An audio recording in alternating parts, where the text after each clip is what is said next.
This episode is brought to you by Adobe Firefly, the all-in-one creative studio with AI-powered image and video generation. Built for today's creative process, Firefly helps you generate, edit, and experiment fast. Because the asks aren't getting smaller, and the timelines?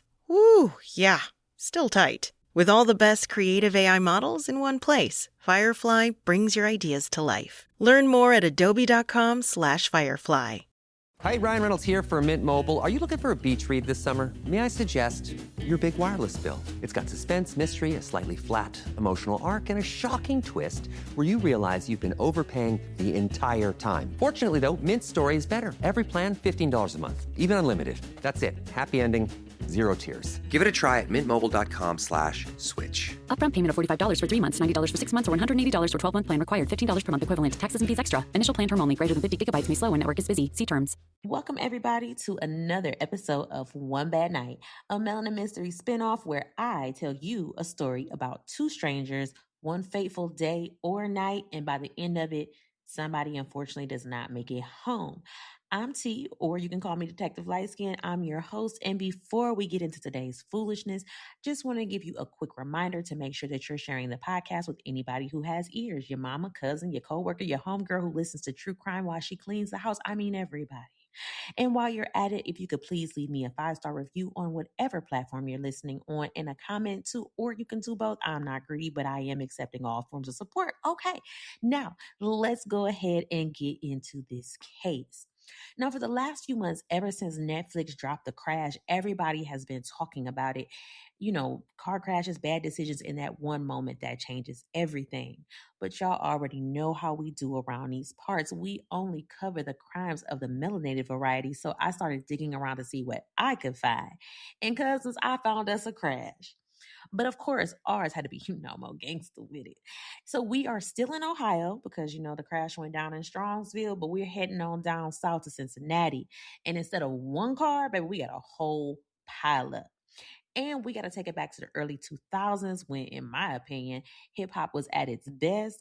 The jeans were too big. The ringtone era was thriving. And apparently folks was out here making decisions that would keep appellate courts busy for years. So it is that time. I want you to strap your seatbelt a little tighter, secure your edges, secure your weave, and make sure everything in that passenger seat is tied down because this one is an entire mess. So cousins, let me tell y'all what had happened.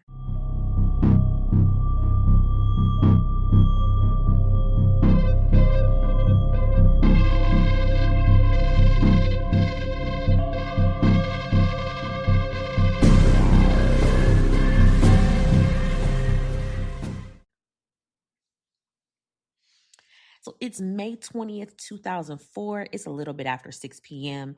And Sylvia Schreier is driving through Cincinnati on her way to pick up a Bible. You can't be doing nothing else more innocent. She's going to pick up a Bible. So needless to say, Sylvia is not expecting no foolishness on this particular Thursday evening. So Sylvia, let me tell you about her. She was an adjunct minister with the Unity Churches of Greater Cincinnati. Lady in her Toyota Camry, just trying to handle her little errand, get on with the rest of her day. Like I said, lady couldn't have been doing nothing more innocent. She's going to pick up a Bible. And meanwhile, coming southbound on Paddock Road, there's a Chevy Suburban. And when I tell y'all, this nigga is flying literally at some point. And before Sylvia even has time to realize what is happening, bam, that Suburban slams right into the side of her Camry. And I don't know about y'all, but that is like one of my biggest fears is a car accident. But this is where everything goes left because Sylvia does not just get hit and come to a stop. No, her Camry gets knocked into traffic, and now we have a whole domino effect happening in the middle of this freaking intersection. So there's Dorothy Green. She's 69. She's driving a 2000 Honda. She gets pulled into the crash. Then there's Tara Kane. She's driving an 88 Saab. Bam, she's hit too. Now, Sylvia's Camry hits Tara's Saab, and then that impact pushes Tara into a Chevy van who is being driven by a Feliciana Perez. So now we're already several cars deep into this mess, and we are not done. There's an Andrew Toll who's also caught up in this crash. He got his 1-year-old daughter, Hannah, in the car with him. Then we got Michael France. He's 32, driving a Dodge Durango. He gets hit by Dorothy Green's Honda. And by the time everybody stops sliding, spinning, and getting knocked into somebody else, there are 6 vehicles involved in this pileup. Yeah. And all because one Suburban came flying down Paddock Road and hits Miss Sylvia on her way to get a Bible. And if that wasn't enough, the Suburban itself keeps going after that first impact, spins through the intersection, and eventually slams into a utility pole. So now it's just wrecked cars everywhere. You got multiple people injured. There's a baby caught up in this crash. And Sylvia, who was, like I said, on her way to pick up a Bible, is sitting in the center of all that chaos. But see, the crash is the only beginning of the foolery. So inside the Suburban, there's 3 men. And once everything finally stops moving, 2 of them was just like, you know what? It's going to be a great time for us to start running. And ain't nobody's about to run if they ain't no bullshit. But before we get into these 2 men crawling up out of this busted ass Suburban and start taking off running like somebody yelled free money, we got to back this thing up. And because I gotta let y'all know how we even got here. Because I'm sure y'all want to know, why was this Suburban flying through Cincinnati like the devil himself was in the passenger seat?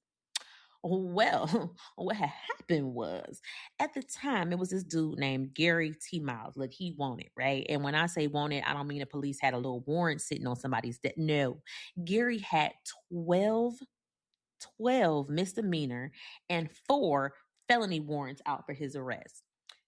Warrants involving illegal possession of a weapon, drug trafficking, and drug possession. And baby, Gary had been putting in so much work that he had earned himself a spot on Cincinnati's 10 most wanted suspect list. I mean, now that's not one top 10 list you want to make. I mean, but because the police is on your ass. Okay. And apparently Gary knew they was looking for him, but why this fool out here talking about some, they ain't gonna take me alive? Yeah, okay.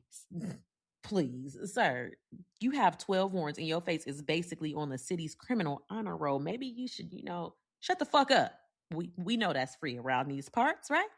But Gary was allegedly out here talking real spicy. And on September 20th, 2004, Cincinnati police finally got the tip they had been waiting on. Crime Stoppers comes in saying Gary might be over at the Winton Terrace apartments. So they got 2 undercover cops. They head over there and they see Gary in his Suburban. It's 3 men inside the truck. They know one of them is Gary. So they go to, approach the Suburban, and whoever's behind that wheel takes one look at the police coming down them and says, well, shit. And the Suburban takes off. And I mean, takes the hell off. And now we have ourselves a high-speed chase through Cincinnati. Slightly off topic for a second. So my auntie mama used to always be like, what you doing? She'd be like, girl, over here watching these high-speed chases. So I used to be like, girl, why do you be watching high? So apparently LA always has a high speed chase. And now all of a sudden, that's what keeps coming across my FYP on TikTok. And I be sitting there watching them live. They are actually kind of interesting, crazy. Saw this man on the high speed chase the other day, how he stopped, got gas, kept going, and did not get caught. It is so wild. So off topic, I know, but I just wanted to share that with y'all. So anyway, let me tell you how this Suburban is flying, literally weaving through traffic, driving erratically. And like I said, according to reports, they literally said it was flying, as in the car was off the ground and airborne. Now, can you imagine how fast? Y'all know a Suburban is a big dumbass truck. Like, it's bigger than a Tahoe, so it's huge. How fast you gotta be driving for that whole Suburban to start catching air? Like, at this point, we're not driving. We are auditioning for a stunt team. So police estimated the SUV was reaching speeds of up to 90 miles an hour or more. And remember, this is about 6 o'clock in the evening. That's still prime time for rush hour. People getting off work, running errands, just trying to get home. I'm trying to figure out what I'm about to cook for dinner, pick the kids up. And here comes this Suburban bouncing through Cincinnati like somebody put cheat codes in the dashboard. Now, eventually, police realize this is just getting way too dangerous. Like, it's out of hand. Traffic is getting heavier. The streets are congested, and chasing this truck through all these cars is creating an even bigger risk to everybody around them. So police are like, all right, we got to back off a little bit. Now, you would think once you no longer have a police car breathing down your neck, you might say, okay, maybe I'll slow this little motherfucker down just a little bit, right? No. That Suburban keeps flying through traffic like the police are attached to its bumper, and eventually they make their way onto Carthage. And that's when the driver comes up on a red light, but instead of stopping, he goes right through it, speeding, and loses control. And like I said, on the other side of that foolishness was Miss Sylvia. Now, Sylvia, she ain't got no warrants. She ain't running from the police. She ain't on nobody's most wanted list. Like I said, Sylvia was just a minister out on this Thursday evening on her way to pick up a Bible. One person is allegedly talking about how the police will never take him alive, and this woman is somewhere thinking about Matthew, Mark, Luke, and John. Two completely different Thursdays are about to collide, literally. Because, like I said, that Suburban blew through the red light and slammed into Sylvia's Camry and starting that 6-car pileup that we talked about. And after all that metal stops crunching, cars stop spinning, and everybody's trying to figure out what the fuck just happened, the men inside of Suburban have a decision to make. Well, two of them apparently didn't need much time to think about it, because while everybody else is dealing with the aftermath of this whole damn disaster, they get up and they dipped. And when police pull up to this hot mess of a wreckage, two of the three men are outside, up and out the back passenger side door. Now, the first one, his name is Robert Thomas, and the second man says his name is Christopher Stanley. Now, notice I said he said. Heavy on the he said, y'all. Put a little bookmark in that, because we're going to circle back to Mr. Stanley in about 30 seconds. But police, they catch both men, and Christopher, he's taken to the hospital because he has injuries to both his knees and he needs stitches. And while he's there, police also cite his ass for possession of marijuana. So while Chris is at the hospital getting his knees stitched up, getting, himself a little weed citation, and apparently just hoping that nobody asks too many follow-up questions, because there is just one tiny little problem. This man's name ain't Christopher Stanley. This man gave police a whole other person's ID. And by the time the police had figured out that Christopher Stanley was not actually Christopher Stanley, they had already released his ass. He was gone. Thanks for stopping by. And y'all, I kept waiting for the court records to eventually tell me this man's real name. Why don't they ever tell me this man's real name? The whole court record, the court keeps referring to this man as the imposter. They didn't call him John Doe, not unknown male number 2. No, they called this man all up and through these court documents the imposter. Do you know how committed to foolishness you have to be for the Ohio Court of Appeals to basically say, girl, we don't know who the hell this man is either? So from this point forward, we are going to respect the court and call this man exactly what they called him, the imposter. And trust me, the imposter is going to become very important later, because eventually the question in this case is going to become, who in the hell was driving that Suburban? But we're going to get there, so just let me cook. Now, for now, we're going to go back to the man who didn't make it out of the truck, Gary. Now, Officer Gerald Knight, he was one of the officers, one of the undercover cops who had been involved before and during the chase. He walks over to this wrecked Suburban. By this point, Robert Thomas and the imposter are out, so there's only one man left inside. And Gary is in a bad way. So when Knight looks inside and sees Gary basically twisted across the entire front of the truck, they said his shoulders was leaned against the front passenger side door, but his butt is more towards the middle of the car, but then his feet are down in the driver's side floor well. So the top half of his body over there, the bottom half over there, and that little detail is about to become the entire goddamn case. Because according to Officer Knight, Gary was the same husky black man in the white t-shirt that he believed he had seen driving the Suburban before the chase started. Now, police couldn't just reach in and pull Gary out. They needed firefighters. And Cincinnati firefighter, his name was Ben Thomas. He's a man who ends up having to try and get Gary out from the truck. So Ben gets on the passenger side and he has to pry the passenger side door open just to get access to Gary. And when he does, Gary looks like he's having a seizure. He's bleeding like crazy. And the entire passenger compartment has blood in it. Gary has a serious cut on the top of his head. They say those abrasions on his shins.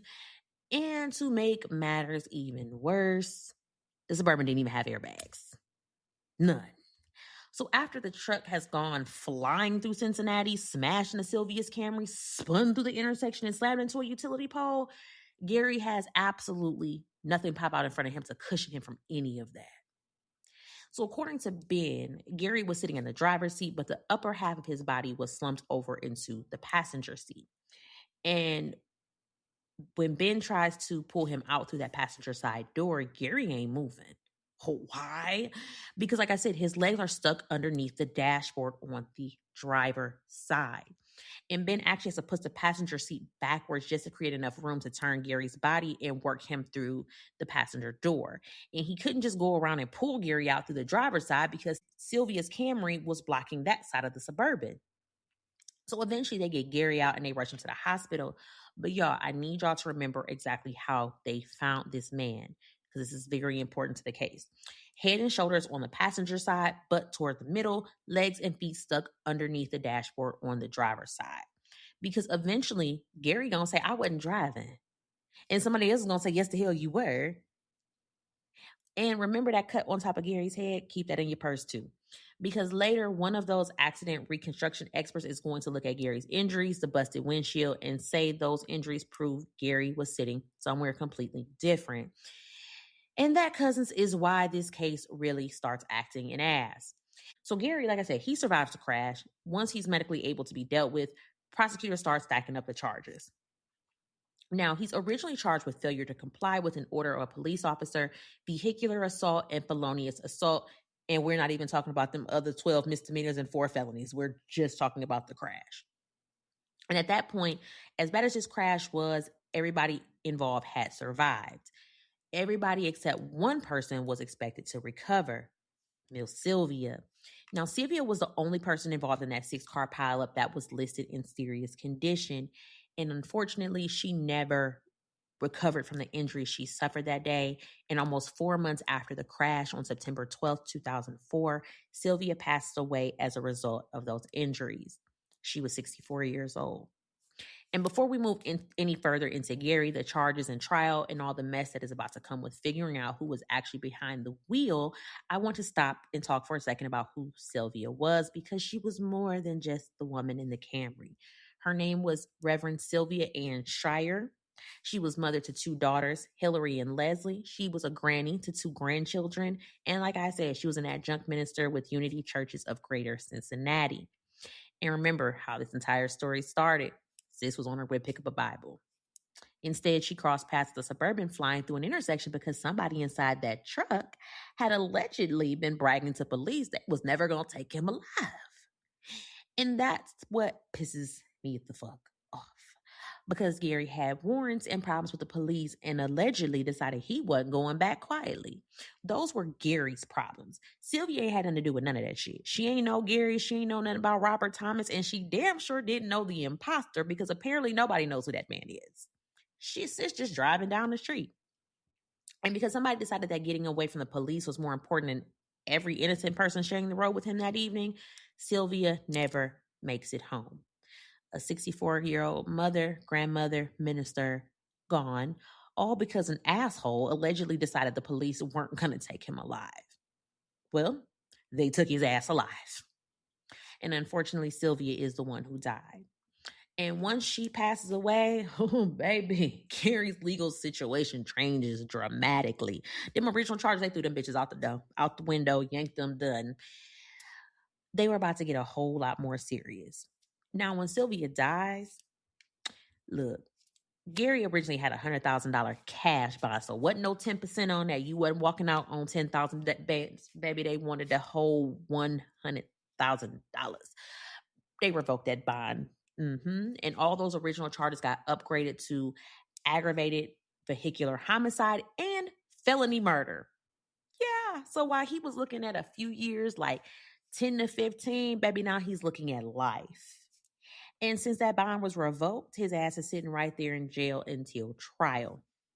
Now, before we get into everybody suddenly developing amnesia about who was driving that Suburban, I'm going to tell y'all a little bit about Gary. I don't know much outside of his criminal history, but his birthday is listed as either May 20th, 1972 or 1973, depending on which court document decided to show up for work that day. We don't have much on his childhood upbringing, but we do know Gary had been dealing with the justice system since he was young. He had a juvie arrest record. He did a stint for possession.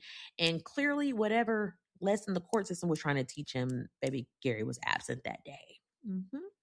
Because fast forward to 2004, and like I said, this man had 12 misdemeanor and 4 felony warrants.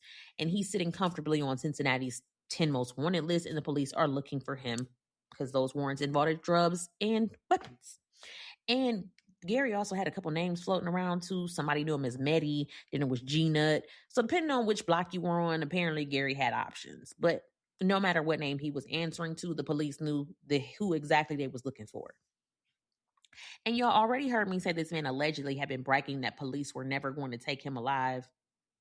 Plot twist, they did. They got your ass.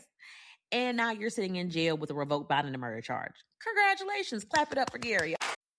You always want the best for your family, and that means only Eggland's Best Eggs in your kitchen. Compared to ordinary eggs, Eggland's Best Eggs contain 6 times more vitamin D, 25% less saturated fat, more than double the omega-3s, 10 times more vitamin E, and more than double the vitamin B12. So why give your family less when they can have the best? Add Eggland's Best Superior Nutrition to your next grocery list. Better taste, better nutrition, better eggs.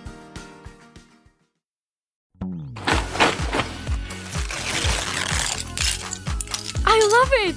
A Lego set is a gift that always clicks. And clicks. So beautiful.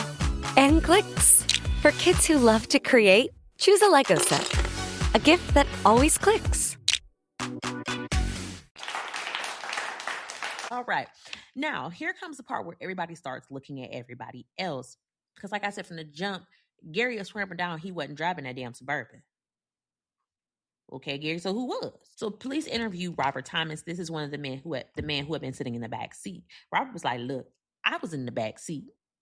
Gary, who he called Meddy, he said was sitting in the front passenger seat. And he said that other man was driving. The other man being the imposter. Now, Robert was like, I ain't know that man. I'd never seen him before. I just assumed he was one of Gary people. Which, considering this man gave police somebody else's whole government name, I mean, not really shocking. But according to Robert, Robert's in the back seat, Gary in the passenger seat, and the imposter is behind the wheel. Cool. Except the imposter was like, hold on, excuse the fuck out of me. I was the passenger. I wasn't driving that shit. So now we got Gary saying wasn't me, Robert saying wasn't Gary, and the imposter saying, well, shit, it wasn't me either. Okay, well, somebody drove this damn truck. The Suburban didn't wake up that morning and put itself in drive, pick up 3 grown men, run from the police, catch air through Cincinnati, blow a red light, and cause a 6-car pileup by itself. This is not 2026. We ain't got the automated cars yet. So somebody is lying.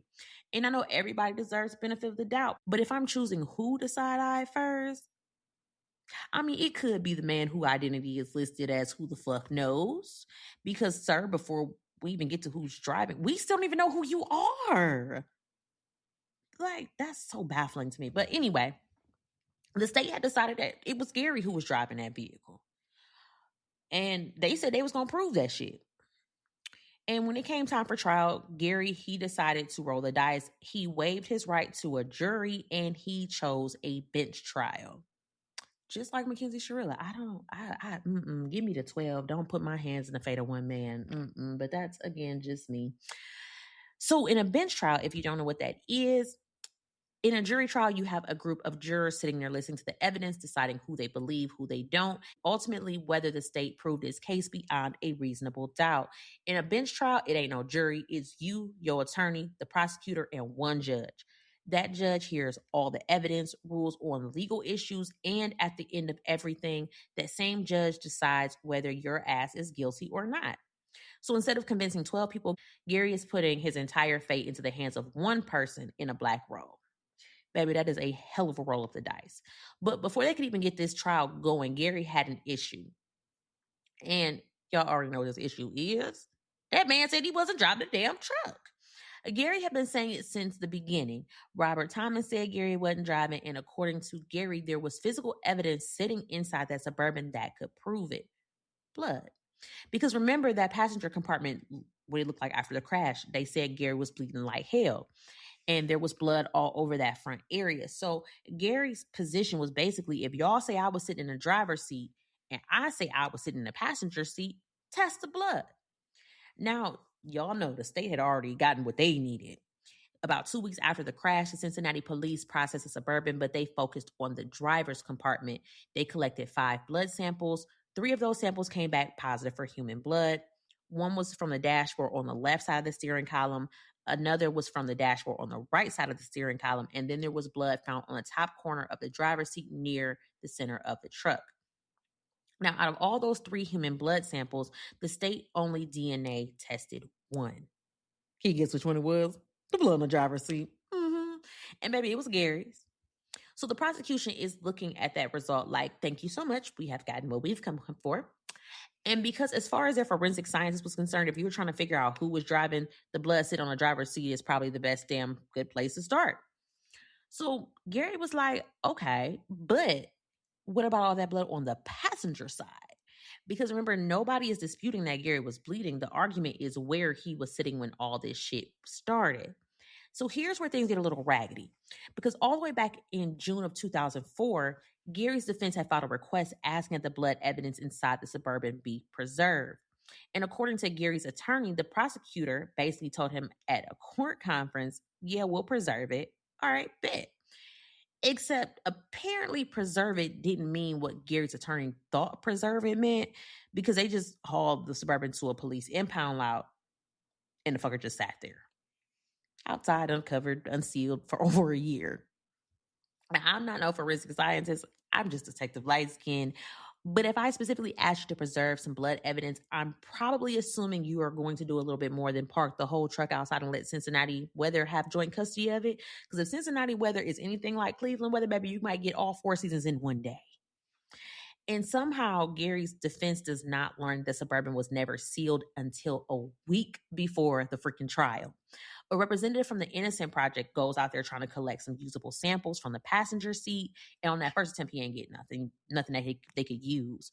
So when I tell y'all, baby, Gary is 38 hot at this point because his whole defense is I was the passenger. And the evidence he believes can help prove that has been sitting outside marinating in the 4 seasons of Ohio weather. So by the time the first witness is sworn in on July 21st, 2005, Gary's defense is basically like, hold the hell up because we need more time. So the judge grants him a continuance so they can try again. And when those first samples still aren't usable, Gary goes even further and asks the judge to dismiss the charges, arguing that the state failed to properly preserve evidence that could have helped his defense. And Gary's attorneys are saying that they may still be able to get blood by actually cutting into the fabric inside the truck. So the judge was like, I am not dismissing this case because technically we don't even know that the evidence is gone, but I will give you more time to go back out there and look. So they do. And eventually Gary's DNA expert, her name was Dr. Julie Heenig. She's able to collect 3 usable samples from the passenger side door handle and the armrest. And guess whose DNA that blood belonged to too? Gary. So 2 of the samples match him unequivocally. The third match him to a reasonable degree of scientific certainty. So now we have Gary's blood on the driver's seat and Gary's blood on the passenger door and the armrest. Well, ain't this some shit? Because Gary's defense is looking at the passenger side blood like, see, we told y'all he was a passenger. And the state is looking at the driver's seat blood like, girl, and we told you he was the one that was driving. And before anybody gets too excited about the passenger side DNA, there's one little detail we got to keep in mind. Gary's expert was specifically instructed by the defense to collect samples from the passenger area. She did not go back and get samples from the driver's side. So at this point, the blood proves one thing for damn sure. Gary was bleeding all over that damn truck. What it does not automatically tell us was where he was sitting when that chase started. So now the judge is going to have to figure out how Gary's blood ended up on both sides of that Suburban while Gary is still sitting there saying, I don't care what y'all found, I was not the driver. Okay, so we can finally get to this dang on trial. And when I tell you this trial had witnesses coming out the woodwork like the Macy's Thanksgiving Day parade, I mean, everybody had something to say. There was police officers, firefighters, or people involved in a crash. There was forensic people. They had accident reconstruction experts. Baby, I need you to bring your tea because this bench trial was messy. And the state's whole job was pretty simple. Prove Gary was the one behind the wheel. And then Gary just sitting there like, it wasn't me. Shagging, it wasn't me. So prosecutors start bringing in witnesses after witness after witness who are basically like, sir, yes, the hell it was. So like I said, they have one undercover police officer. His name was George Pyle. He and his partner, Gerald Knight, they were the 2 officers who initially started following that Suburban after the dispatcher broadcast to the whole city that Gary, who had all them damn warrants, was inside. So Pyle said when he first spotted the truck, he said he saw 3 people as well, driver, front seat passenger, and somebody in the back. But he couldn't make out who was who. But then when Officer Knight got there, he said he got to look at the driver before the chase started. And like we said before, husky black man wearing a white tee. But again, it's 2004. I mean, that description could have matched half the men at the cookout. The white tee era had us in a chokehold. If you know, yep, in my white tee, you had to be there. But Knight later said that the description matched Gary.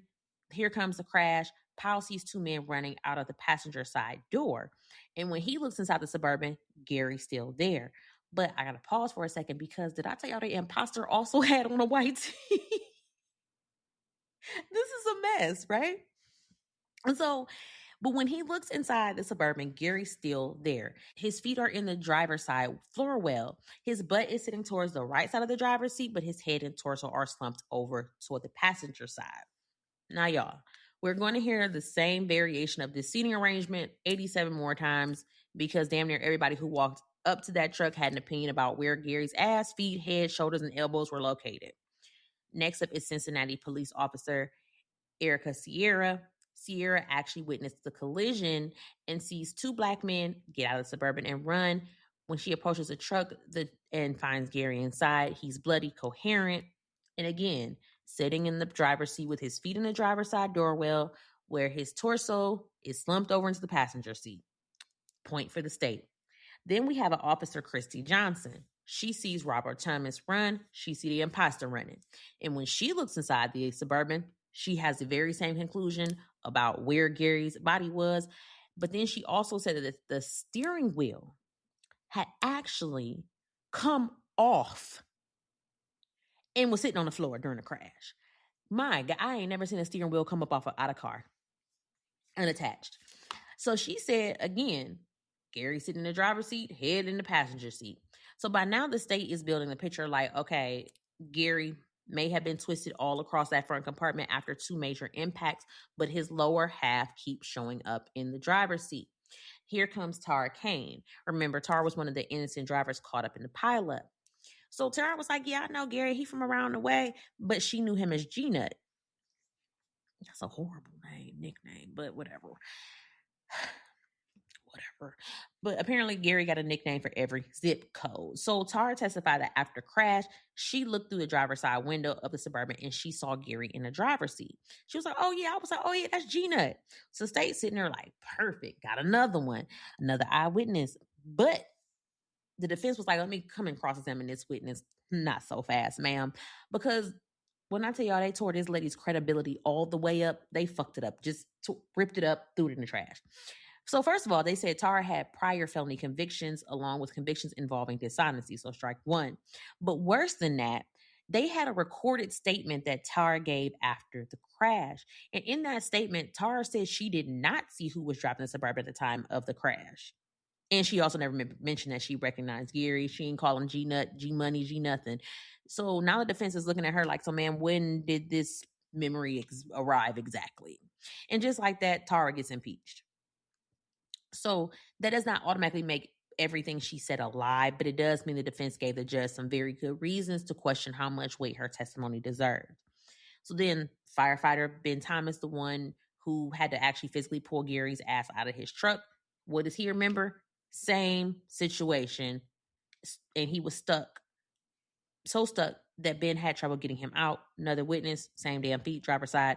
The state wasn't done yet because they bring out their accident reconstruction expert. His name was Mike Flam from the Cincinnati Traffic Unit. So Flam had investigated the scene. He examined the damage to all 6 vehicles. He interviewed witnesses and personally inspected the Suburban. Now, according to Flam, the Suburban was traveling, like I said, at a very high rate of speed when the driver ran the red light, slammed into the front of the SUV on the front driver's side corner of Sylvia's Camry. And that first impact caused Suburban to spin counterclockwise and slide across the intersection. And then the front passenger side corner of the Suburban slams into a utility pole. So Flam says that the very first conclusion would have thrown the driver forward and toward the right. The driver's knees could have slammed into the underside of the dashboard if he wasn't wearing a seatbelt. His head could have hit the windshield or the dashboard. Then, as the Suburban spun, his body would have been thrown backwards. And when the truck hit that utility pole, the driver could have been thrown toward the right side again. So when people keep saying, well, Gary's torso was over on the passenger side, Flam's answer is basically, yeah, that's exactly where I would expect his body to go. And when he looks at Gary's injuries, Gary had that serious laceration on the top of his head and injuries to his lower legs. So Flam initially testified that Gary had knee injuries that were consistent with him being the driver, but on cross-examination, the defense catches something. They're like, Gary's medical records didn't actually say knee injuries. They said shin abrasions. And when I tell y'all the defense clocked that, baby, they was like, clock that T. Because if your whole expert opinion involves matching somebody's injuries to the dashboard, the difference between a knee and a shin suddenly matters a whole lot. So Flam, he acknowledges a mistake, but he did not change his conclusion. He, like Gary, was the one that was driving that goddamn Suburban. But then they bring the imposter into the situation because Flam interviewed him too.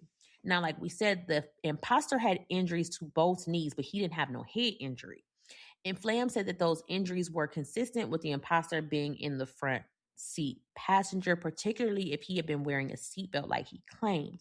So now the state's expert is basically telling the judge Gary's position in the truck consistent with the driver. Gary's injuries are consistent with the driver. The imposter's injuries are consistent with the passenger. And the eyewitnesses finding Gary's feet in the driver's floor well, consistent with the driver. Gary's blood on the driver's seat, also sitting there waving hi. And at this point, if I'm Gary, I'm looking at my attorney like, girl, I really hope you brought somebody. Because the state has been marching witnesses to this courtroom like a damn parade. And the defense, they didn't come to play either. Because in fact, they did, in fact, bring several people. One being an accident reconstruction expert of their own. And when he looked at the same crash, same injuries in Suburban, he was like, y'all got the wrong goddamn driver. It wasn't Gary. Jesus. Now, the state has finished parading all these witnesses to the courtroom, basically saying that Gary was driving because his feet was in the driver's seat. Blood, injuries, all make sense for the driver. The imposter's injuries make sense for the passenger. So if I'm Gary's attorney, I'm somewhere in that courtroom like, okay, well, somebody has got to come and disagree with all of this. So their accident reconstruction expert, Ricky Stassifor. Ricky, he looks at the same crash, same Suburban, medical records, 2 impacts, 3 men, and says, you know what? Gary was the passenger. Suffering from dry, tired, irritated eyes? Don't let dry eyes win. Use Sustain Pro. It hydrates, restores, and protects dry eyes for up to 12 hours. Sustain Pro. Triple action dry eye relief. This episode is brought to you by Orgain. Orgain Creatine Monohydrate helps improve muscle size, strength, and power when combined with a regular exercise and weight training routine. It supports brain health, and it's certified with informed choice, so you can compete with confidence. Studies show that creatine may support brain health in vegetarians and aging individuals. These statements have not been evaluated by the Food and Drug Administration. This product is not intended to diagnose, treat, cure, or prevent any disease. I'm sorry.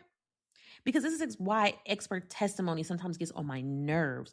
So we have 2 men, educated men, who can look at the same twisted up truck and somehow one says the driver and somehow was just like, and I was a passenger. This don't make sense. At this point, I need one of y'all to bring out a mannequin. I need the car actually shown there, put it together and break it down to me because I need a visual. Now, Ricky had reviewed photographs of the crash scene and some of the Suburban, Gary's medical records, the imposter's medical records, and info about the physics of the collision. I did not take physics. That was not my thing. And the funny thing is, he actually agreed with Mike Flam about a lot about the crash itself. The Suburban, how it hits Sylvia's Camry, spins, slides, passenger side door hits the utility pole. Everybody is tossed around. Cool. We're together so far. But then Ricky gets to the injuries and was like, but hold up. Y'all got these men sitting in the wrong seats. His first biggest piece of evidence was the windshield. So remember that little windshield issue I told y'all to hold in y'all purse? Go ahead and pull that out. Because Ricky noticed the circular fracture pattern with what he describes as a frosty center in the right corner of the passenger side windshield. And according to Ricky, that looked like somebody's head had hit it. And who had the big 2-inch cut on the top of his head? Gary did. So Ricky was like, if Gary had the head injury and the passenger side windshield looks like it got introduced to somebody's skull, then maybe Gary was sitting in the passenger seat. Okay, I'm listening. And then Ricky turns his attention to the driver's seat. The steering wheel had been hit so hard, like I said, it had snapped off its hub. And Ricky said that whoever was driving likely slammed into that steering wheel with serious force. He also noticed damage around the instrument panel on both sides of the steering column, and he called those areas knee pockets. Basically, the driver's knees came forward and hit the dashboard real hard. Who had injuries to both knees? The imposter. Not Gary. So now Ricky is standing there connecting dots like, well, Gary has a head laceration and shin abrasions. Passenger side has a damaged windshield and broken glove compartment area. The imposter has injuries to both knees. The driver's side has these knee pockets. Therefore, the imposter was driving. Case closed. Let's go home. And I know somewhere the imposter was probably like, you know what? And I know the imposter felt a disturbance in the universe because, sir, not only do we not know your name, now somebody has reconstructed an entire car crash and put your anonymous ass behind the wheel. Now, Ricky also looked at the passenger side glove compartment, and that area sat lower than the driver's instrument panel, and the glove compartment door was broken. So he believed the passenger would have hit that lower area with their legs, which would have made both injuries below the knee, like Gary's shin abrasion, and it makes more sense. So according to Ricky, the driver smashes both knees into the dashboard. That matches the imposter. The passenger hits lower on the dashboard and possibly hits his head on the windshield. That matches Gary. And Ricky is basically telling the judge, everybody has been looking at this truck backwards. But then he takes it one step further. Remember how all those witnesses said Gary ended up stretched across the front, but his feet were on the driver's side, torso on the passenger side? Ricky said, well, that wouldn't make sense if Gary was a driver, because if Gary had really been driving and got thrown across the passenger side, that after that second impact, he would have basically ended up draped all over the imposter. And if that happened, how did the imposter get out so damn fast? And not only did he get out, but nobody testified that this man came crawling out covered in Gary's blood. And like I said, Gary was bleeding everywhere.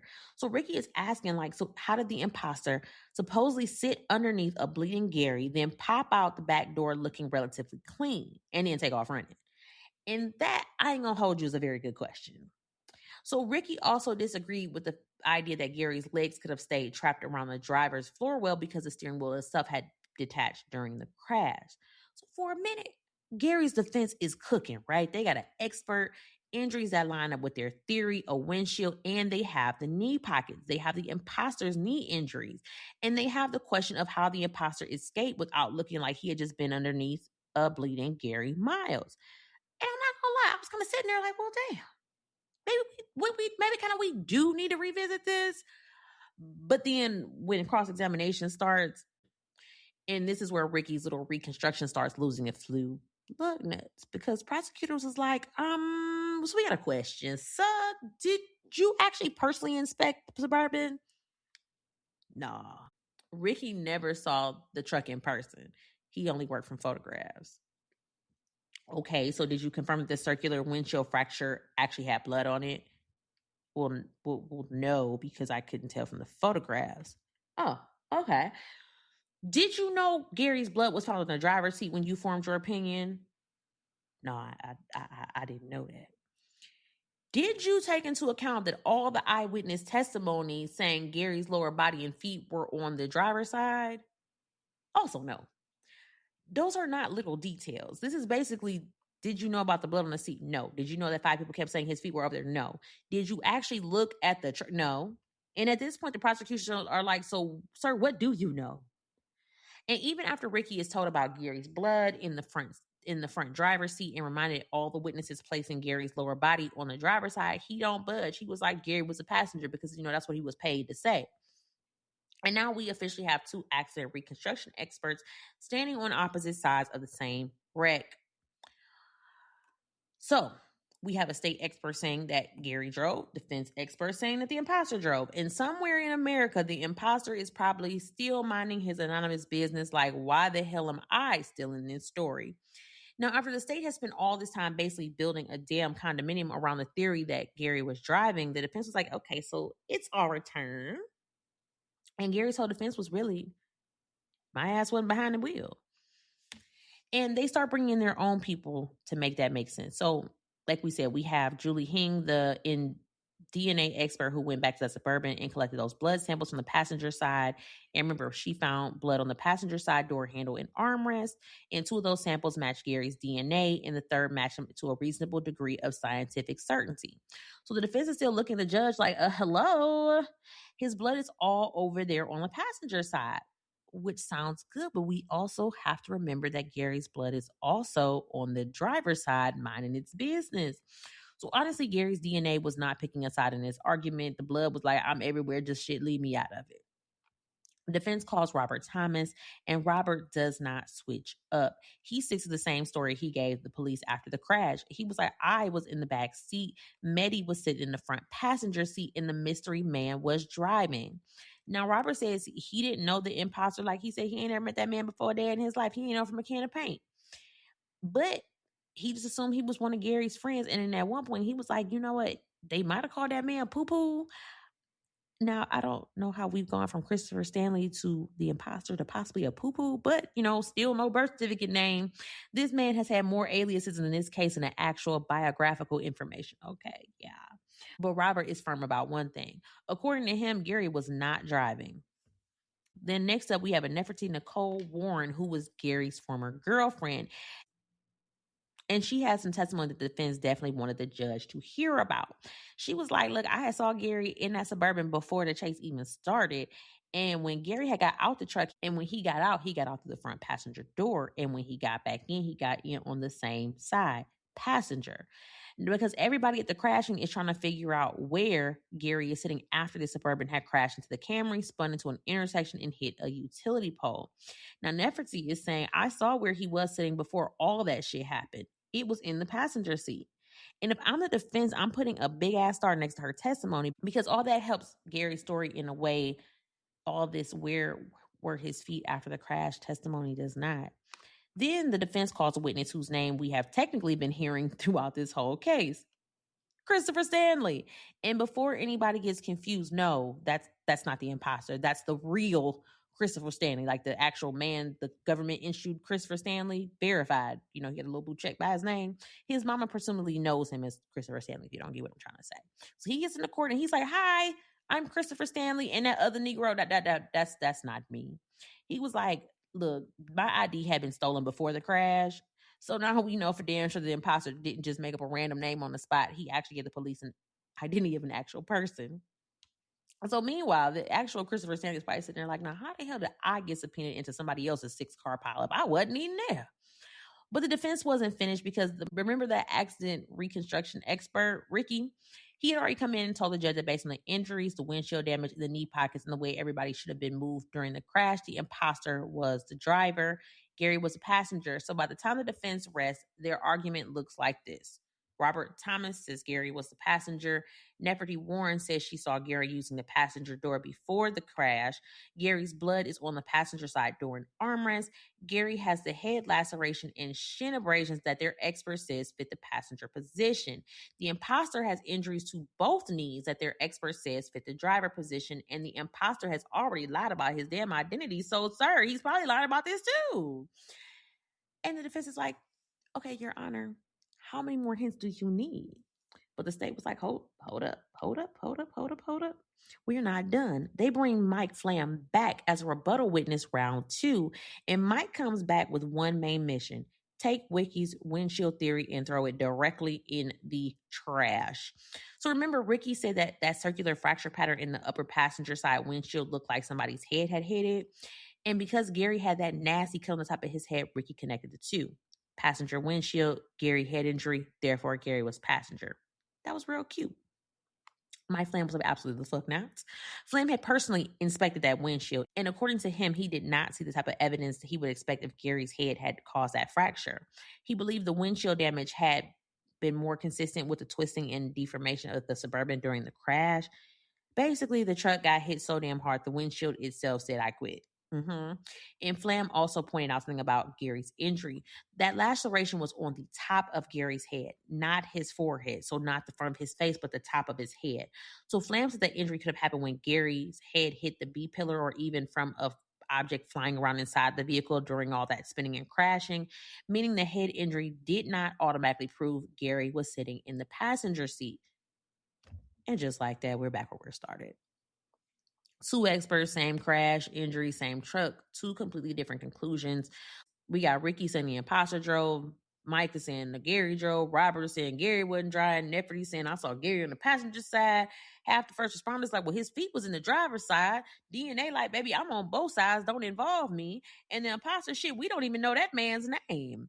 And at this point, if I'm the judge, I probably need everybody to stop talking for about 15 minutes. I need to go step into my chambers. I need a quick shot of Espolon real quick.